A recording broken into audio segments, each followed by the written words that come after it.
Hai semuanya, salam sejahtera untuk kita semua. Kami dari kelompok 7 akan menampilkan video pembelajaran kami. Sebelumnya kami akan memperkenalkan diri kami. Perkenalkan, nama saya Sofia Jelen Pasaribu. Saya Gebi Karisa Siregar. Saya Juan Desi Manublang. Dan saya Dimas Panggabean.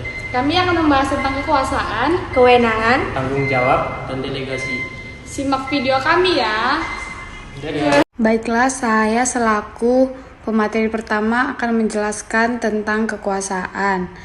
Definisi kekuasaan. Kekuasaan adalah kemampuan seseorang untuk mempengaruhi perilaku seorang pelaku lain sehingga perilakunya sesuai dengan keinginan kehendak perilaku dari pemegang kekuasaan. Sumber kekuasaan. Dalam referensi-referensi ilmu politik, umumnya ditemukan bahwa ada 3 sumber kekuasaan. Yang pertama ada kedudukan. Kedudukan adalah seorang yang kedudukannya lebih tinggi dibanding dengan yang lainnya, sehingga dengan kedudukannya ia mempunyai hak untuk memaksakan kemauannya untuk kehendaknya pada orang lainnya. Yang kedua ada kekayaan. Kekayaan adalah seseorang memiliki kekayaan yang jauh melebihi kekayaan orang lainnya, sehingga dengan kekayaannya itu ia dapat memaksakan haknya kepada orang lainnya. Yang ketiga ada kepercayaan. Kepercayaan sebagai sumber kekuasaan, adanya kehormatan kepatutan yang dimiliki oleh seseorang, yang dengan itu dapat memaksa kehendaknya pada orang lain untuk mengikuti ajaran-ajaran kepercayaannya. Lalu ada contoh-contoh kekuasaan. Contoh-contoh kekuasaan yang pertama adalah kekuasaan politik. Seorang presiden atau menteri memiliki kekuasaan politik untuk mengambil keputusan negara dan pemerintah. Yang kedua ada kekuasaan ekonomi. Pengusaha yang memiliki perusahaan besar memiliki kekuasaan ekonomi dalam bentuk pengaruh terhadap pasar tenaga kerja. Kekuasaan-kekuasaan lainnya itu jatuh kepada kekuasaan kepemimpinan. Manajer atau pemimpin dalam suatu organisasi memiliki kekuasaan atas bawahan mereka dalam pengambilan keputusan dan pelaksanaan tugasnya. Baiklah, selanjutnya saya Gebi Karisa Siregar selaku pemateri kedua. Definisi kewenangan. Bagian dari kekuasaan karena kewenangan merupakan kekuasaan yang diperoleh secara konstitusional atau diperoleh berdasarkan aturan hukum yang sah. Jenis-jenis kewenangan.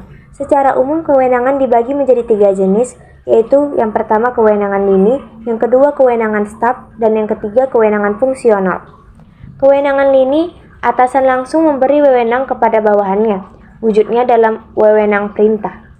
Yang kedua, kewenangan staf, hak yang dipunyai oleh satuan-satuan staf atau para spesialis untuk menyarankan, memberi rekomendasi, atau konsultasi kepada personalia ini.